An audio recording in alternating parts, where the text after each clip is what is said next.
Hey guys, it's Leah and welcome back to my channel.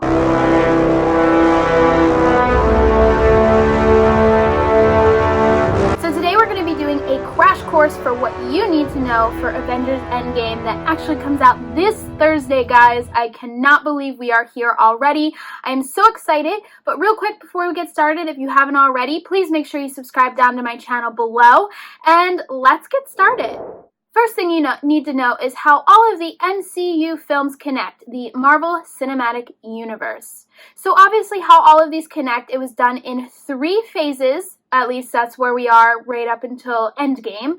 There are 3 phases. The first phase of these films consisted of a bunch of origin stories of Captain America, the Hulk, Thor, and it also had the Avengers, which featured all of them together. It was our first introduction with all of those heroes together. The second phase had a bunch of sequels, of course. I'm not going through each one individually because this is just an outline of what you guys need to know.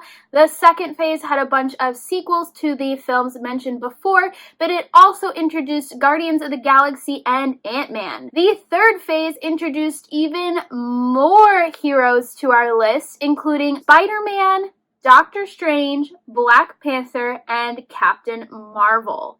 Of course, I'm just being really vague to give you an overview.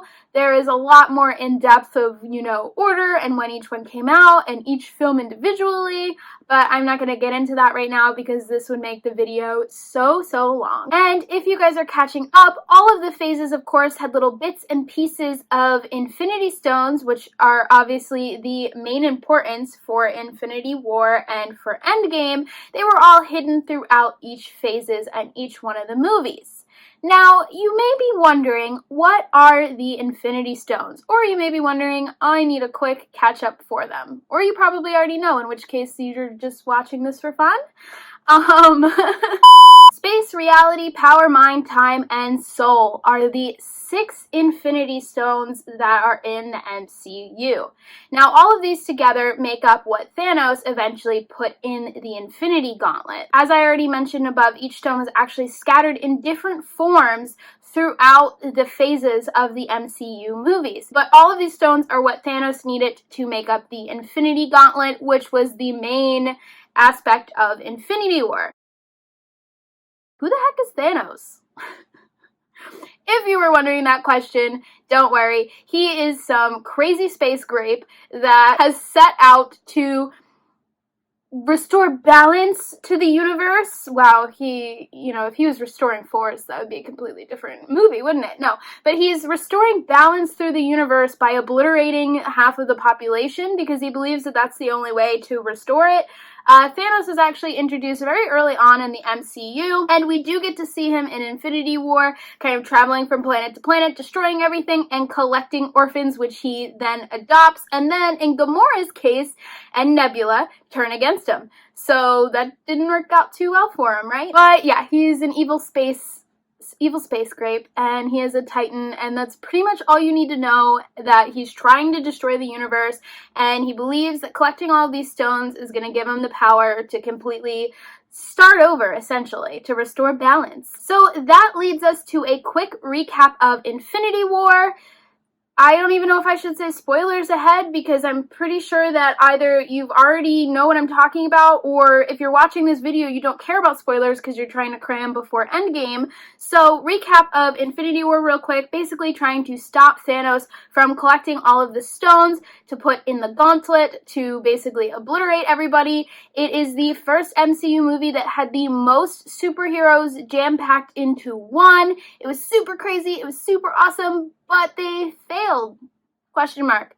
They, seemingly for right now, they failed, and Thanos actually collected all of the stones, which enabled him with one snap of his finger to kind of just like dust everybody, essentially, and that's probably that meme that you guys see floating around on the internet. This actually left us with only a few MCU heroes, and the end of credits scene, I want to say spoiler, but you guys should know this by now. The end of credits scene left off with Nick Fury paging Captain Marvel.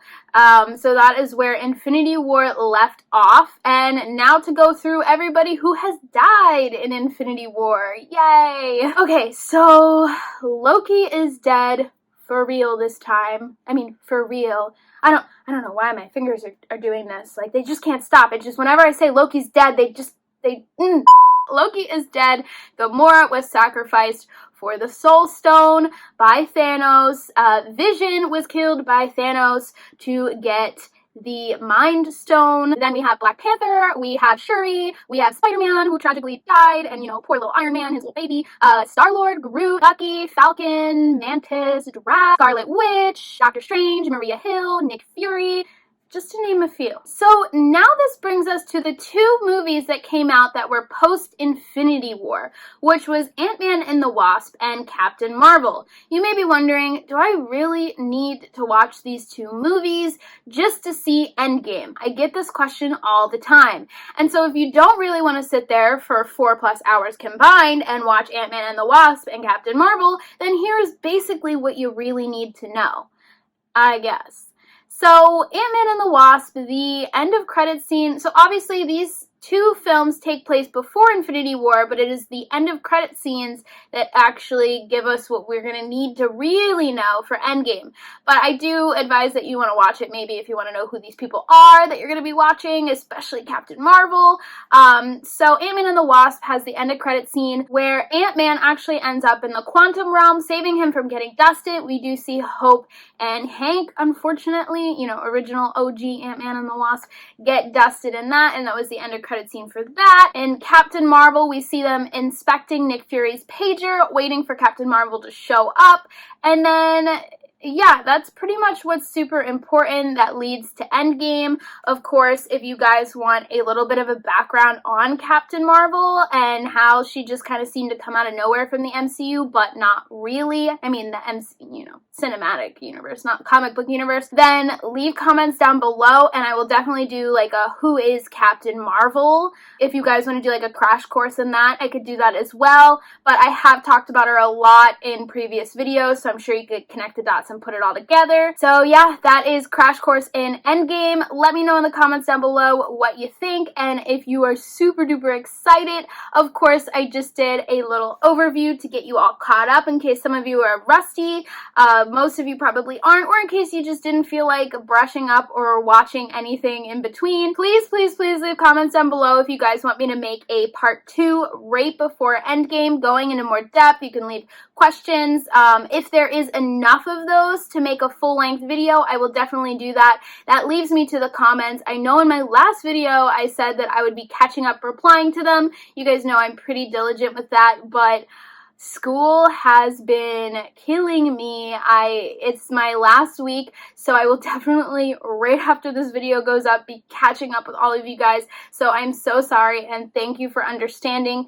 If you've made it this far, please subscribe down to my channel below. I cannot wait to be posting my review of Endgame. Sometimes I keep wanting to call it Infinity War, but of Endgame on Friday, I will be posting a spoiler review and a non-spoiler review and an Easter egg video. The Easter egg video might come out a little later, but definitely the spoiler and non-spoiler will be on this channel Friday, so make sure you hit that subscribe button and return on Friday, and I will see you guys next time. Bye, guys.